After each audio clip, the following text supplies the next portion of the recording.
1973 সাল, স্বাধীনতার 2 বছর পরের ঘটনা। বাংলাদেশে প্রচন্ড শীত।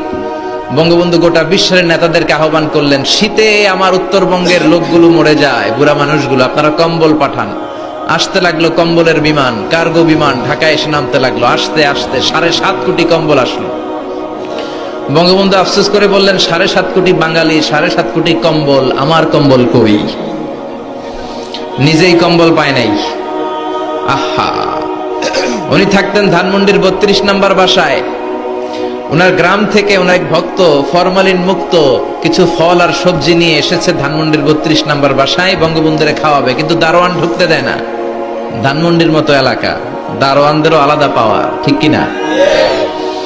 তো দারোয়ান বলে যাওয়া যাবে না। সে বলল, আমি তো দেখা করতে আসি নাই, আমি কিছু ফলমূল নিয়ে এসেছি, আমার নেতা খাবে, খাইলে আমি খুশি। দারোয়ান বলল, তুমি যেতে পারবা না, আমার কাছে দাও।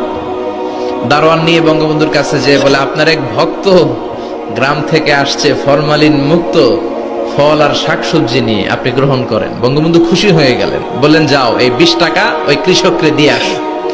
দারোয়ান এই 20 টাকা নিয়ে যাওয়ার সময় ভাবে, বঙ্গবন্ধু যে আমারে 20 টাকা দিছে কৃষককে দেওয়ার জন্য, বঙ্গবন্ধু যে দিল এটা তো কৃষক জানে না, এক কাজ করি 10 টাকা আমার পকেটে রেখে দেই।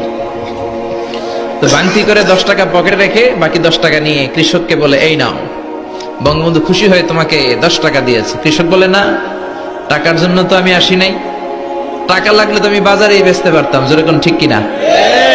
আমি এসেছি আমার নেতা খাবে, এমনি খাবে, টাকা লাগবে কেন? খাইলেই আমি খুশি। এই টাকা আমি নিতে পারবো না, ফেরত দিয়ে আসো। দারোয়ান কয়, আমিও ফেরত দিতে পারবো না। এই শুরু হলো ঝগড়া। ঝগড়া দেখে বঙ্গবন্ধু 2 তলা থেকে নেমে আসলেন, এসে বললেন, কি হয়েছে? কৃষক বলে, আমার প্রিয় নেতা, আপনি ফল খাবেন এমনি, টাকা দিলেন কেন? টাকা লাগলে তো বাজারেই বেচতাম, এই টাকা আপনি ফেরত নেন, এই নেন আপনার 10 টাকা। বঙ্গবন্ধু কয়, 10 টাকা? আমি তো দিছি 20 টাকা। কৃষক বলে, না, আমি পেয়েছি 10 টাকা। বঙ্গবন্ধু আর বুঝতে দেরি হলো না, এটা দারোয়ানের কারসাজি। কিরে দারোয়ান, এই কাম করছস?